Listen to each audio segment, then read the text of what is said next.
Belitung berawal dari tahun 2010. Awal mulanya kita bernama Rumah Batik. Tapi 2013 kita mendaftarkan hak cipta merek kita menjadi Sepiak Belitung. Nah, kenapa namanya Sepiak Belitung? Sepiak itu artinya sebagian.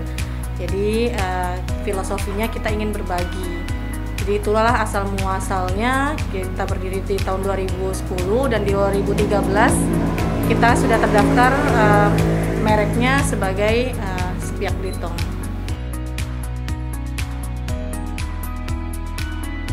Kita semua motifnya berasal dari Khasanah Budaya Belitung dan semua motif yang kita ciptakan sudah terdaftar di Dirjen Kemenkumham. Jadi semuanya sudah dilindungi hak cipta sehingga tidak bisa diplagiat atau kita punya ciri khas yang tidak bisa ditiru oleh orang lain.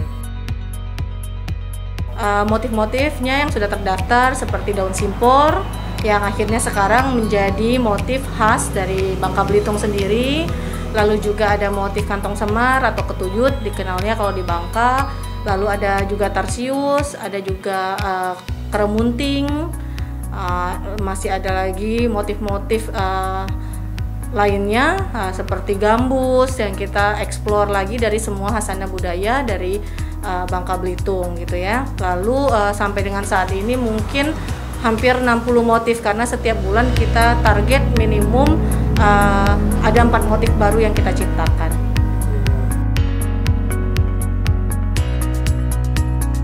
Produksinya biasanya rata-rata per 1000 meter per bulan seperti itu. Jadi ya kadang mungkin ada yang lebih rendah, kadang ada juga yang lebih banyak gitu, tergantung per bulannya gitu ya. Jadi tidak selalu sama, tapi rata-rata biasanya 1000 meter per bulan. Sejak 2010 mungkin pertama kali kita mendapatkan penghargaan di 2015 sebagai UMKM berprestasi tingkat provinsi. Lalu penghargaan yang lainnya kami banyak ikut event-event, juga event-event baik itu nasional maupun internasional, seperti kita mewakili untuk produk-produk Indonesia di Jepang, di Inafest, lalu juga di Korea, lalu juga di Malaysia. Lalu di 2018 mungkin ini salah satu penghargaan yang akhirnya juga bisa men-scale up bisnis dari Sepiak Belitung ini, yaitu Wirausaha Muda Mandiri. Penghargaan lainnya juga kita sebagai peserta bootcamp terbaik di Bank Indonesia. Lalu beberapa penghargaan lainnya mungkin kita juga menyampaikan materi gitu ya di entrepreneur tourism di acara Marketplace, jadi conference Marketplace.